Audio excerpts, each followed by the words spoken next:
Merci, monsieur le maire. Moi, je vais vous proposer qu'on gagne un peu de temps ce matin. Ça a déjà été un petit peu long, donc je ne vais pas vous passer de longues minutes à vous expliquer une fois encore. Vous l'avez dit, Madame Ramos, le sujet a été moult fois traité ici même.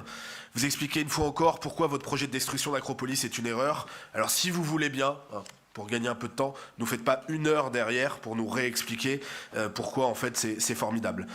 Vous ne parviendrez pas à nous convaincre, quel que soit l'angle sous lequel vous présentez, même avec les jolis dessins animés. Je vous avoue que j'ai quitté ma fille, moi, ce matin, devant Pierre Lapin. Je me suis demandé s'il n'allait pas surgir à un moment d'un bosquet.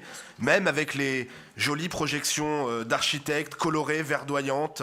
Je me permets d'ailleurs de dire à nos amis journalistes de Nice Matin qui titrent aujourd'hui « Voilà à quoi ressemblera la forêt urbaine de Nice », qui devrait faire preuve d'un peu plus de retenue. Tant il y a en général, c'est vrai, de la distance entre ces projections et les réalisations. Un exemple parmi tant d'autres, rappelons-nous par exemple à quoi devaient ressembler les immeubles soi-disant végétalisés autour du rail. On en est, mais alors très loin. Si vous revenez dessus ce matin, si vous en avez fait cette opération de com hier, c'est parce que vous savez bien, monsieur le maire, que nous ne sommes pas les seuls à ne pas être convaincus. C'est le cas de la majorité des Niçois. On peut dire tout ce qu'on veut, on peut rappeler les élections. Je rappellerai d'abord qu'il y a eu 34 000 électeurs qui ont voté pour votre liste, qu'on a eu affaire à une participation qui n'a jamais été aussi effondrée.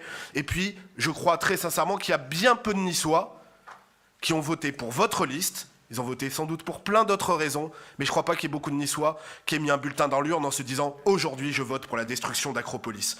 Oui, je parle de destruction d'Acropolis, c'est un peu comme Voldemort, c'est le mot qu'il ne faut pas prononcer. D'ailleurs, vous vous efforcez depuis tout à l'heure à ne pas le dire. Acropolis, ça n'existe pas, on est déjà dans la coulée verte, en train de faire du yoga, de jouer aux échecs, etc.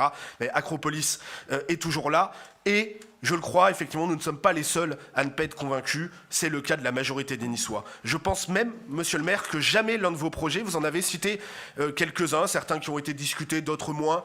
La coulée verte, je ne crois pas qu'il y ait eu une opposition frontale, en tout cas, pas de notre côté. En tout cas, pas de notre côté. Ah bah, écoutez, rigolons ensemble, mais en tout cas, pas de notre côté.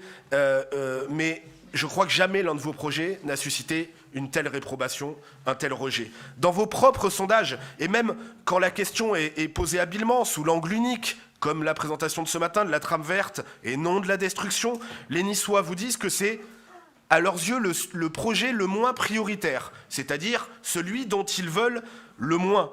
Sondez-les directement sur la destruction d'Acropolis, puisque vous êtes persuadé, Madame Ramos, qu'ils sont extrêmement favorables à cela. Sondez-les directement, j'irai même pas jusqu'à reparler d'un référendum, mais sondez-les sur la destruction d'Acropolis, et la réponse, je crois, sera encore plus claire.